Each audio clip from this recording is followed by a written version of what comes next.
Hello दोस्तों, my self Yogendra Singh, I am from Rajasthan. तो आज हम पढ़ेंगे पॉलीहाइड्रोमिनोज और ओलिगोहाइड्रोमिनोज।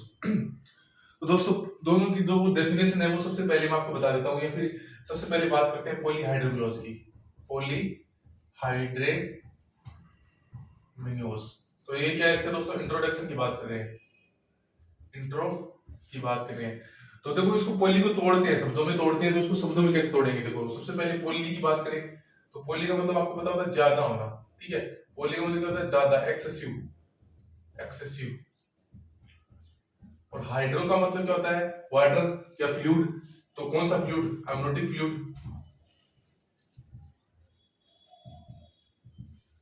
ठीक है, तो ज्यादा क्या हो रहा है? एमनियोटिक फ्लूइड ज्यादा हो रहा है। और कितना हो रहा है?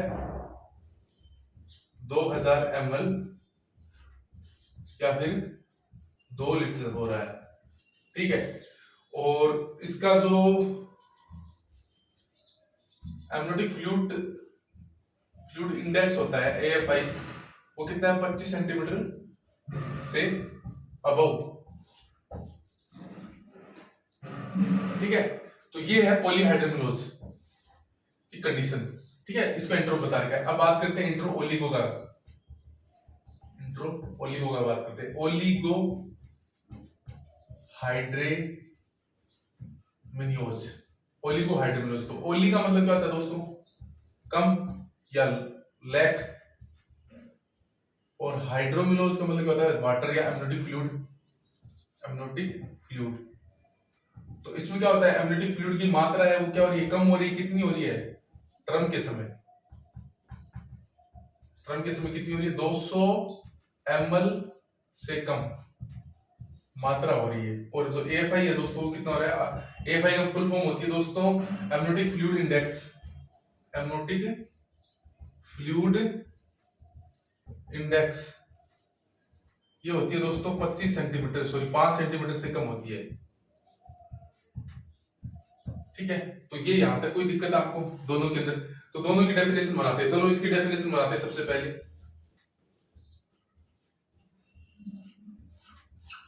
इसकी डेफिनेशन कैसे बनाओगे दोस्तों? पॉलीहाइड्रोमिनोज यानी एक, यहां पे लिखोगे यह एक अबनॉर्मल कंडीशन है, यह एक अबनॉर्मल कंडीशन है जिसके अंतर्गत प्रेगनेंसी के दौरान या गर्भावस्था के दौरान एमनियोटिक फ्लूइड की मात्रा 2000 ml से अधिक होती है तथा AFI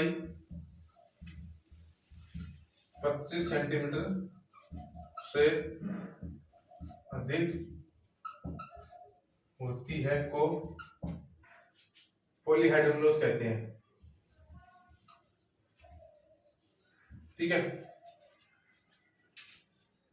ये इसकी डेफिनेशन आ गई। ठीक है, यह क्या है? अबनॉर्मल कंडीशन होती है जिसके अंतर्गत गर्भावस्था के दौरान जो अमनियोटिक फ्लूइड है उसकी मात्रा 2000 ml से अधिक होती है तथा यह एफ आई इसमें सॉरी अमनियोटिक फ्लूइड इंडेक्स होता है 25 सेंटीमीटर से अधिक होता है। तो इस कंडीशन को क्या कहते हैं दोस्तों? पॉलीहाइड्रोमिनोज कहते हैं।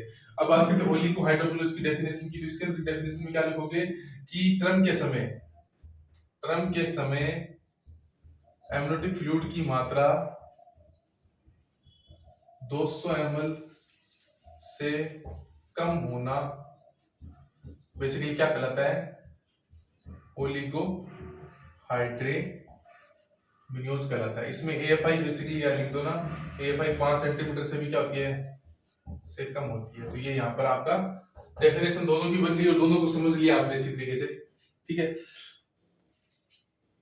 और अगर चलो अब एक एक की बात ले लेते हैं। सबसे पहले बात करते हैं पॉलीहाइड्रोमिनोज की। ठीक है, तो इसको मैं रफ कर देता हूँ। डेफिनेशन आप समझ गए होंगे, तो मैं डेफिनेशन नहीं पढ़ाऊंगा, सीधा ही आगे इसकी चर्चा करेंगे।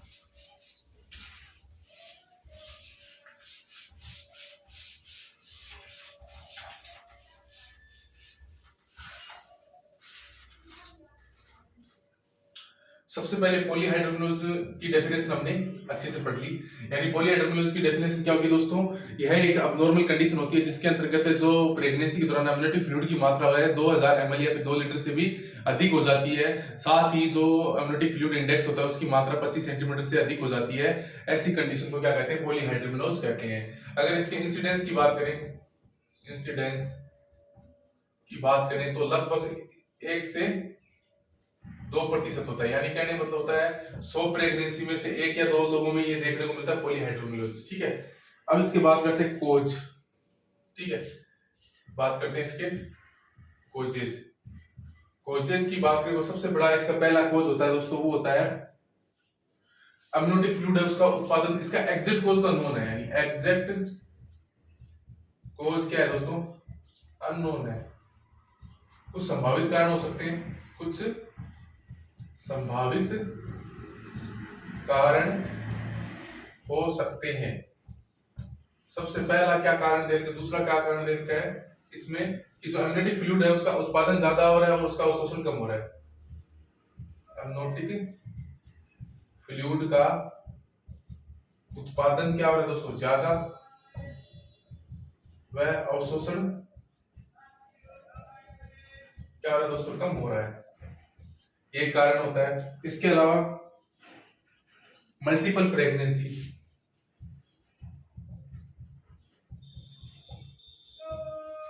मल्टीपल प्रेगनेंसी में एक एग्जांपल दे रखा है मोनोजाइगोटिक, है ना। विशेषतर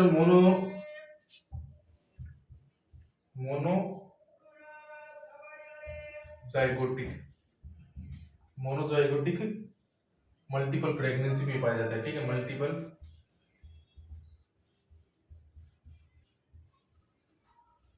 ठीक है।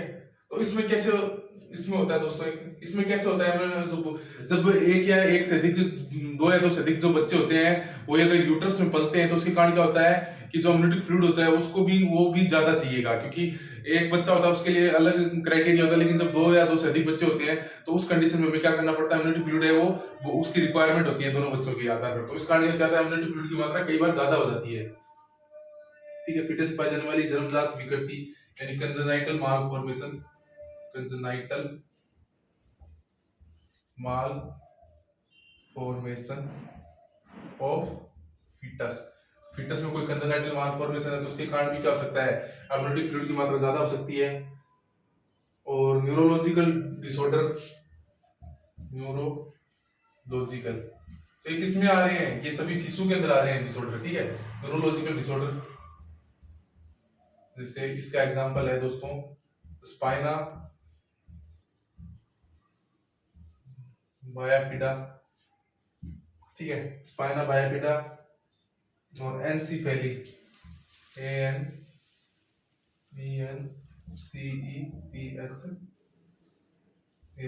एनसीफेली। एनसीफेली का मतलब क्या होता है, यह एक प्रकार का विकार होता है, बेसिकली न्यूरल ट्यूब डिफेक्ट होता है, जिसके अंदर क्या होता है, जो शिशु होता है उसका सिर होता है दोस्तों वो अनुपस्थित होता है, उसको क्या कहते हैं दोस्तों, एनसीफेली कहते हैं। तो ये न्यूरोलॉजिकल डिसऑर्डर के कारण भी क्या हो सकता है, एमनियोटिक फ्लूइड की मात्रा ज्यादा हो सकती है। इसके अलावा आहार नाल संबंधित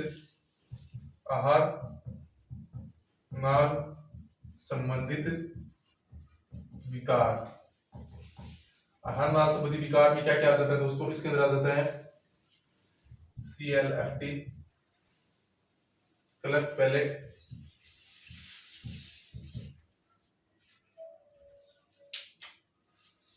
हाँ दोस्तों, क्लेफ्ट पैलेट, क्लेफ्ट लिफ्ट, यानी ये कंजेनाइटल मालफॉर्मेशन होता है। क्लेफ्ट पैलेट का मतलब क्या होता है, तालू होता है, बच्चे में नहीं होता है। ठीक है, और क्लेफ्ट लिप का मतलब जो लिप होते हैं वो क्या होते हैं, प्रॉपर रूप से नहीं होते हैं। और इसोफेगल एट्रेसिया और ट्रेकोइसोफेगल फिस्टुला, ट्रेकोइसोफेगल फिस्टुला और एक होती है दोस्तों इसोफेगस एट्रेसिया। ठीक है, तो ये जो डिजीज होती है oesophagus atresia, tracheoesophageal fistula, cleft lip, cleft palate, तो ये क्या होते हैं, आहार सांस संबंधी विकार होते हैं। इनके कारण भी क्या होता है, एमनियोटिक फ्लूइड की मात्रा बढ़ती है। सेवन होता है गर्भवती माता होती है दोस्तों, गर्भवती माता में डायबिटीज,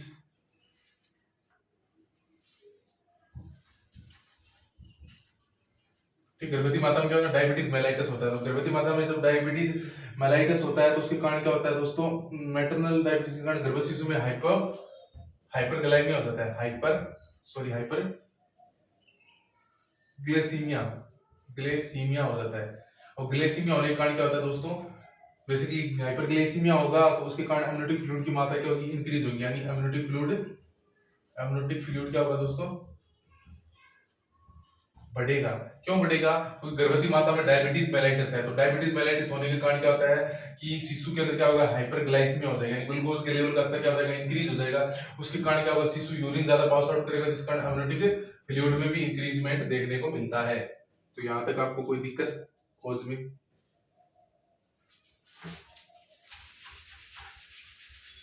अब बात करते हैं इसके आगे की कोज की।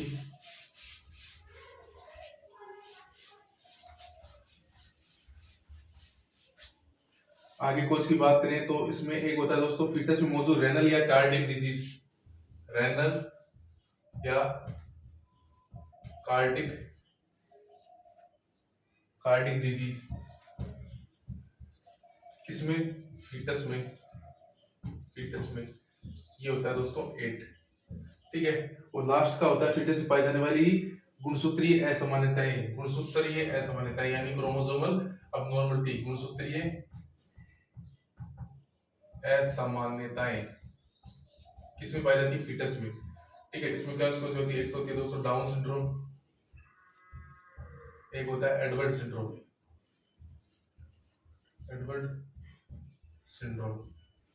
तो ये क्या होते हैं दोस्तों, कोज होते हैं बेसिकली, ठीक है। अब बात करते हैं इसके प्रकार की, ठीक है। तो यहां तक कोई दिक्कत आपको?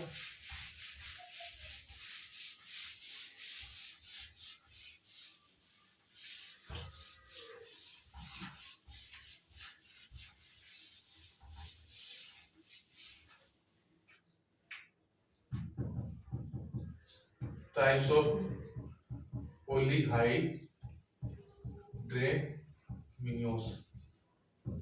तो सबसे पहला इसका टाइप होता है एक्यूट और एक होता है दोस्तों क्रोनिक। तो दोनों में आपको मैं डिफरेंस बता देता हूँ, एक्यूट किसे कहते हैं और क्रोनिक किसे कहते हैं। तो एक्यूट में एक चीज आपको ध्यान में रखना, एक तो ये सडन उत्पन्न होगा, एक्यूट मतलब सडन उत्पन्न हो गया, ठीक है। एक इसमें एक चीज इंपॉर्टेंट है दोस्तों, गर्भावस्था के 20वें सप्ताह से पूर्व ये देखने को मिलता है एक्यूट, ठीक है। और जो ये क्या होता है दोस्तों, क्रोनिक होता है, लेकिन ये कब देखने को मिलता है, 30 सप्ताह की अवधि के बाद, यानी गर्भावस्था के 30 सप्ताह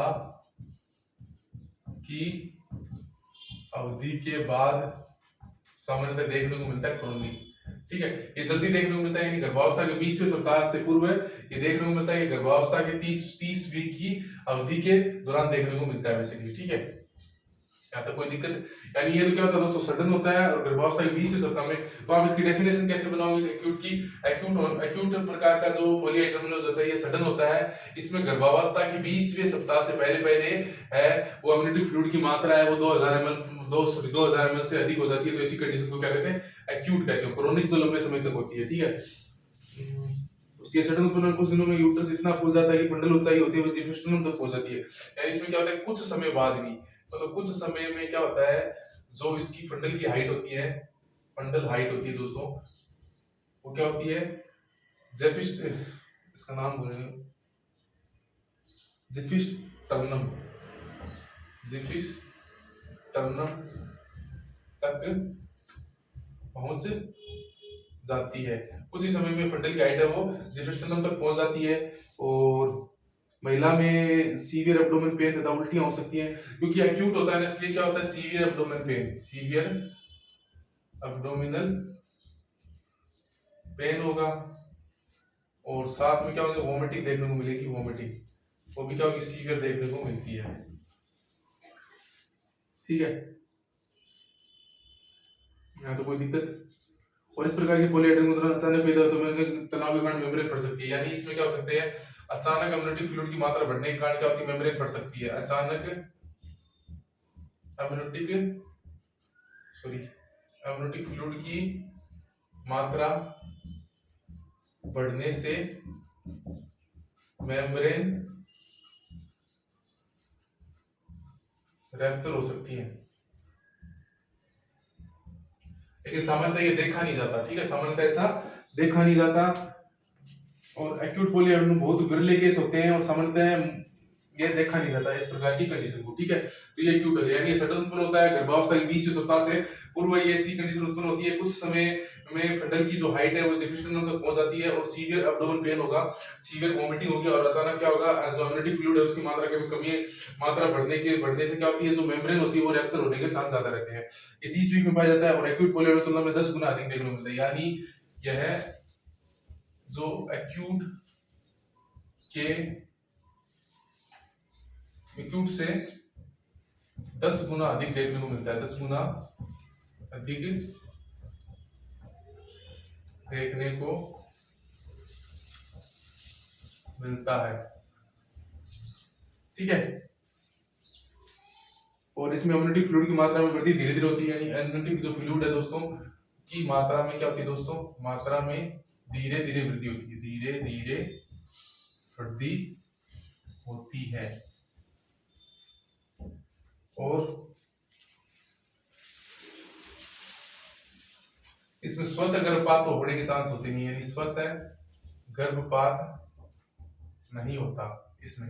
जबकि इसमें क्या होता है, मेम्ब्रेन के रैप्चर होने के कारण क्या होता है दोस्तों, इसमें स्वतः गर्भपात हो सकता है, स्वतः गर्भपात हो सकता है, गर्भपात हो सकता है, यानी स्पॉन्टेनियस अबॉर्शन हो सकता है। तो ये एक्यूट और क्रोनिक में थोड़ा सा डिफरेंसेस मैंने बता दिया। अब इसके कुछ साइन और सिम्टम्स हैं वो देख लेते हैं, उसके बाद में इसका मैनेजमेंट करेंगे।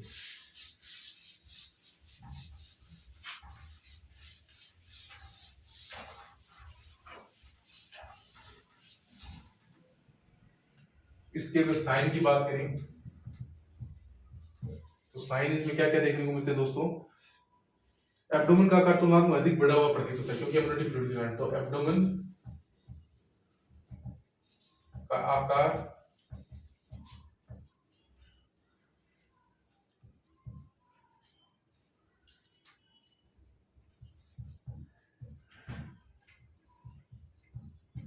अधिक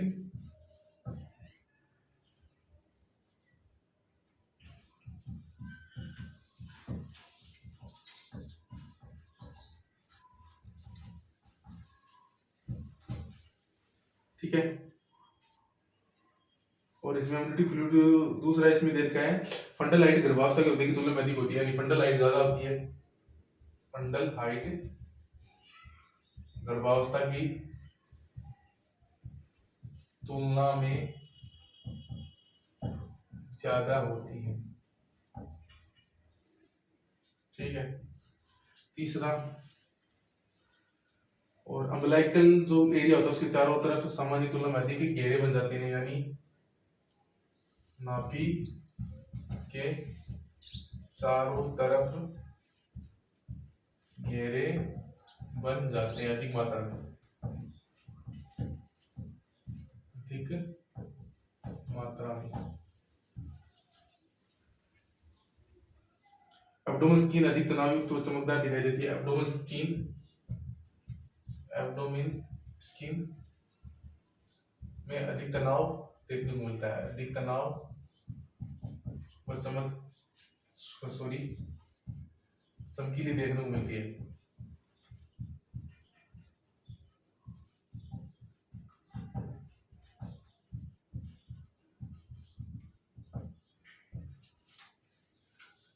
पांचवा, फीटस पार्ट को आसानी से महसूस नहीं किया जा सकता, फीटस पार्ट को आसानी से महसूस नहीं किया जा सकता है।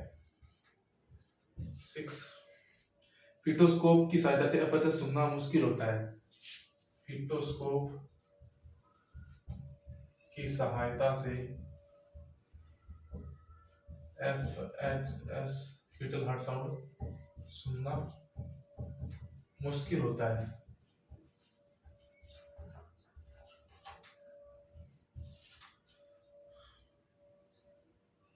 एक्सटर्नल गर्भ शिशु की लाई बार बार परिवर्तित होती है, यानी अनस्टेबल लाई होती है, अनस्टेबल लाई।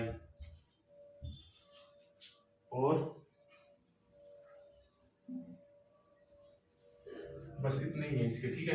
तो ये क्या साइन है, तो ये साइन क्या करते हैं बेसिकली, पॉलीहाइड्रोजनेस को बताते हैं, यानी पॉलीहाइड्रेमिनियोस को बताते हैं ये साइन। ठीक है दोस्तों, तो एब्डोमेन का आकार तुलनात्मक क्या होता है दोस्तों, अधिक बढ़ा हुआ प्रतीत होता है। फंडल हाइट गर्भावस्था की तुलना में क्या होती है, ज्यादा होती है। नाभि की चारों तरफ क्या होते हैं, घेरे बन जाते हैं अधिक मात्रा में। क्यों बनते हैं, क्योंकि अम्नियोटिक फ्लूइड की मात्रा ज्यादा होने के कारण जो नाभि का जो एरिया है वो क्या होता है, ज्यादा उभरा हुआ दिखेगा, उसके कारण उसमें घेरे से बन जाते हैं नाभि की चारों तरफ। एब्डोमेन स्किन में अधिक तनाव चमकीली देखने को मिलती है। फीटस पार्ट को आसानी से महसूस नहीं किया जा सकता, और फीटोस्कोपी की सहायता से एफएसएस सुनना मुश्किल होता है, और अनस्टेबल लाइन देखने को मिलती है। तो यहाँ पे कोई दिक्कत। अब ये बात कर लेते हैं दोस्तों इसके सिम्टम्स की। इसको आप नोट डाउन कर लीजिए, सिम्टम्स यहाँ पे आ रहे हैं। सबसे पहला सिम्टम्स इसमें क्या देखने को मिलता है दोस्तों, डिस्पोनिया, DYSPNOEA। डिस्पोनिया होती क्या होता है, सांस लेने में तकलीफ होती है, इसको डिस्पोनिया कहते हैं। एक इसमें hemorrhoids, HAEMROIDS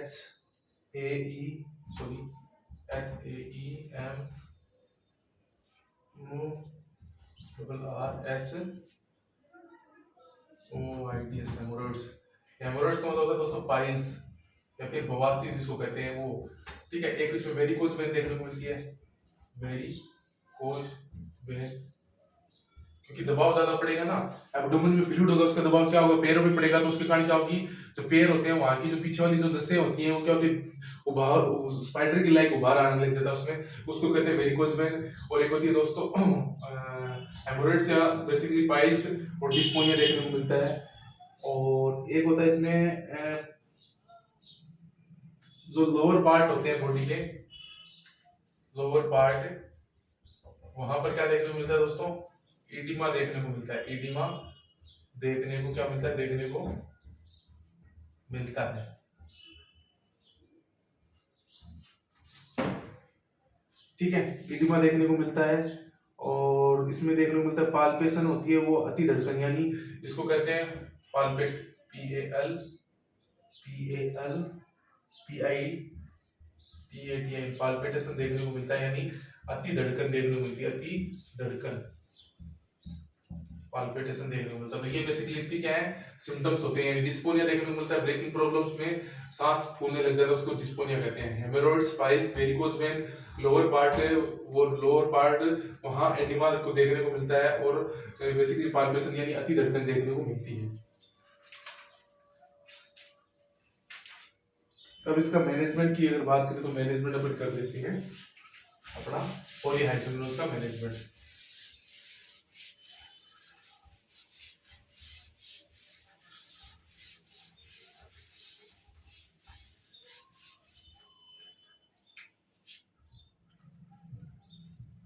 management of पॉलीहाइड्रोजनेस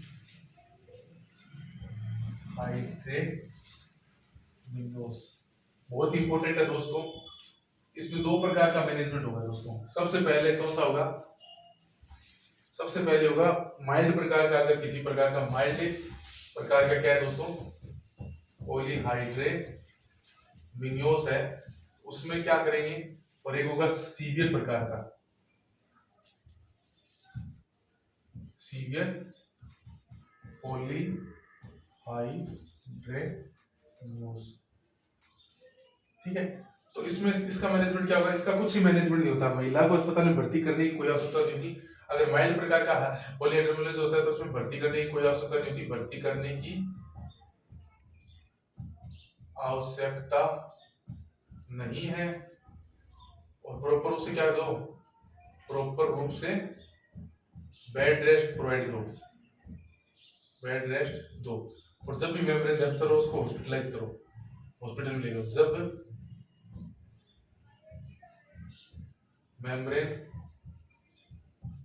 rupture हो तब हॉस्पिटल में लेकर जाओ। तो ये तो होता है मैनेजमेंट माइल्ड प्रकार का। अब बात करते हैं सीवियर प्रकार का मैनेजमेंट या गंभीर प्रकार का जो पॉलीहाइड्रोमायोसिस है। तो मरीज को अस्पताल में भर्ती कर लें, मरीज को अस्पताल में भर्ती करें, उसके सारे टेस्ट करवाने पड़ेंगे, ठीक है। और को कंजेनाइटल फीटल मालफॉर्मेशन पता लेने में परीक्षण करेंगे, यानी कंजेनाइटल डिसऑर्डर या विकार के लिए क्या करेंगे, परीक्षण करेंगे, क्या यूएसजी वगैरह जो भी होती है, ठीक है। और मैटरनल और फीटल वेलबींग की मॉनिटरिंग करेंगे, मैटरनल व फीटस की वेलबींग के लिए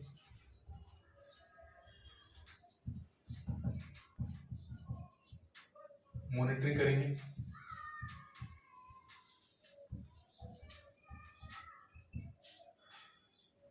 और पर्याप्त रूप से बेड रेस्ट देंगे, पर्याप्त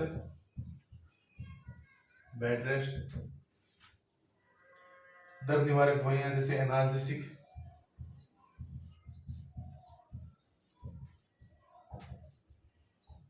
ठीक है। और इंडोमिथासिन नामक दवाई देंगे, इंडोमिथासिन।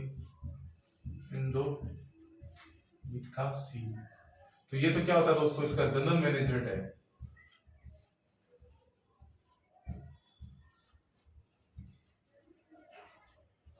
ये तो क्या है दोस्तों, जनरल मैनेजमेंट है, ये तो मैनेजमेंट देना ही देना है साथ में, ठीक है।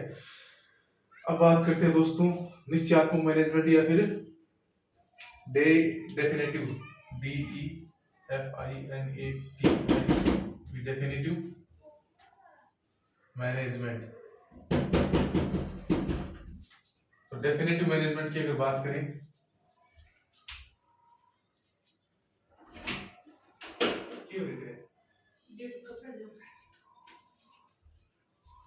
डेफिनेटिव मैनेजमेंट, तो डेफिनेटिव मैनेजमेंट की अगर बात करें दोस्तों, तो इसमें 4 स्थितियां दे रखी हैं।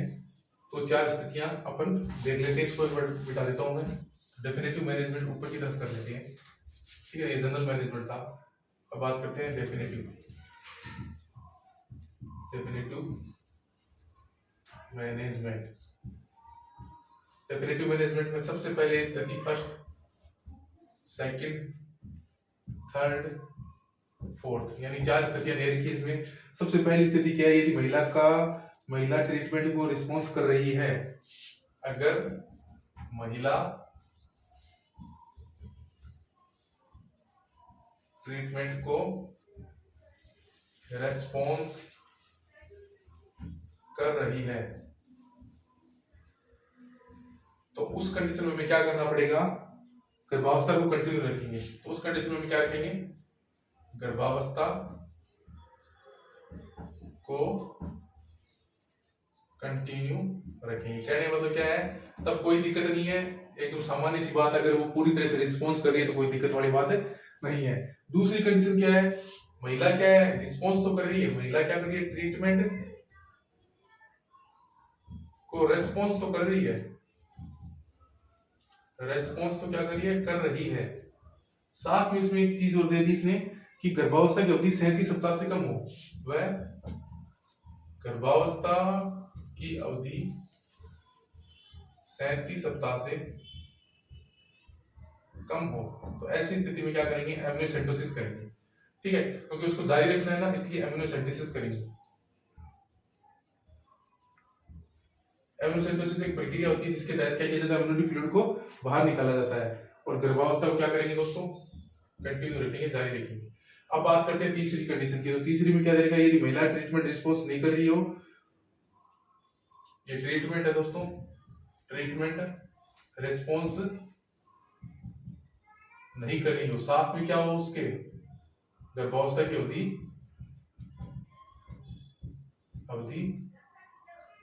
37 वीक से क्या हो, अधिक हो, तो ऐसी स्थिति में हम क्या करते हैं, यानी वो क्या कर रही है, ट्रीटमेंट को भी रिस्पॉन्स नहीं कर रही और गर्भावस्था की अवधि भी उसकी क्या है दोस्तों, 37 वीक से अधिक है, तो ऐसी स्थिति में हम एम्नियोसेंटोसिस देकर एम्नियोसेंटोसिस करेंगे। ऐसी कंडीशन में हम क्या करेंगे दोस्तों, एम्नियोसेंटोसिस करेंगे।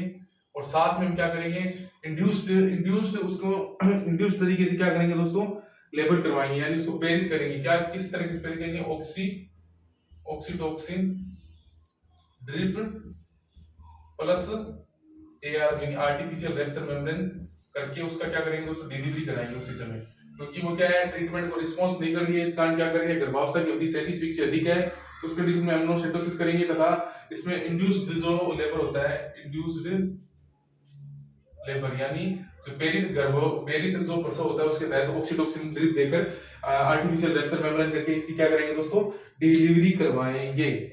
चौथी स्थिति दे रखी है इसने, यदि गर्भ शिशु में जन्मजात विकृति उत्पन्न हो, यानी कंजेनाइटल मालफॉर्मेशन उत्पन्न हो, कंजेनाइटल मालफॉर्मेशन उपस्थित है, तो ऐसी स्थिति में क्या करेंगे, तो ऐसी स्थिति में दोस्तों इसमें हम तुरंत गर्भावस्था का समापन कर देंगे, यानी गर्भावस्था का तुरंत क्या करेंगे, गर्भावस्था का तुरंत क्या करेंगे दोस्तों, समापन करेंगे। इसमें कोई चीज की देखेंगे नहीं, समापन शीघ्र कर देंगे। तो ये होता है दोस्तों मैनेजमेंट। तो मैनेजमेंट मैंने बेसिकली करा दिया। सीवियर जैसे माइल्ड का तो कोई मैनेजमेंट है नहीं, माइल्ड में तो ऐसे करना है कि आपको सीधी सी बात है कि माइल्ड में तो हॉस्पिटल में उसको भर्ती नहीं करवाना, उसको प्रॉपर रूप से बेड रेस्ट देना है, और जब भी उसकी जो मेम्ब्रेन है वो रैप्चर होगी उस समय उसको हॉस्पिटल में लेके जाना है। अब उसके बाद में बात करते हैं जो सीवियर प्रकार का पॉलीहाइड्रोमिलेज होता है उसके अंदर मैनेजमेंट क्या होता है। तो सीवियर में सबसे पहले जनरल मैनेजमेंट होता है। जनरल मैनेजमेंट में मरीज को अस्पताल में भर्ती करेंगे और उसके कंजेनाइटल डिसऑर्डर है या कंजेनाइटल मालफॉर्मेशन है उसका पता लगाने के लिए परीक्षण करेंगे, और मैटरनल व फीटस की वेलबींग के लिए मॉनिटरिंग करेंगे, और पर्याप्त बेड रेस्ट प्रोवाइड करेंगे, दर्द निवारक दवाइयां देंगे, इंडोमिथासिन वगैरह इसको देंगे। इसके बाद में तो ये तो दोस्तों है जनरल मैनेजमेंट। इसके बाद में होता है डेफिनेटिव मैनेजमेंट या डेफिनेटिव मैनेजमेंट या जिसको कहते हैं तो निश्चयात्मक मैनेजमेंट, निश्चयात्मक प्रबंधन। इसके अंदर 4 स्थितियां हैं, यानी एक तो क्या है, अगर कंजेनाइटल विकार है शिशु के अंदर तो सीधा ही गर्भावस्था का समापन कर देंगे बिना किसी सोच विचार के। एक है ट्रीटमेंट को रिस्पॉन्स कर रही है, 2 कंडीशन है, यहाँ पर ट्रीटमेंट को रिस्पॉन्स कर रही है और गर्भावस्था की अवधि 37 वीक से कम है तब एम्ब्रियोसेंटोसिस करेंगे और गर्भावस्था को जारी रखेंगे। अगर ट्रीटमेंट को रिस्पॉन्स कर रही है तो कुछ नहीं करना, गर्भावस्था को कंटिन्यू रखेंगे। ट्रीटमेंट को रिस्पॉन्स नहीं कर रही है, साथ में गर्भावस्था की अवधि वो 37 वीक से अधिक है, तो उस कंडीशन में हमें इंड्यूस्ड लेबर यानी प्रेरित प्रसव के तहत ऑक्सीटोसिन ड्रिप देकर एआर यानी आर्टिफिशियल रैप्चर मेम्ब्रेन करवा के शिशु की डिलीवरी करवाते हैं वेजाइना के थ्रू। अगर वेजाइना से नहीं होती तो उसकी सीजेरियन सेक्शन के थ्रू करवाते हैं। ये तो होता है दोस्तों पॉलीहाइड्रोमिलेज का मैनेजमेंट। अगर दोस्तों आगे हम ओलिगोहाइड्रोमिलेज है उसका मैनेजमेंट अगले वीडियो में देखेंगे, उसका पूरा ब्यौरा और इसके अंतर भी देखेंगे अगले में, ओलिगोहाइड्रोमिलेज और पॉलीहाइड्रोमिलेज में अंतर क्या है। तो दोस्तों अगर वीडियो आपको अच्छा लगे तो इसको लाइक करना दोस्तों और चैनल को सब्सक्राइब करना। थैंक यू, जय हिंद।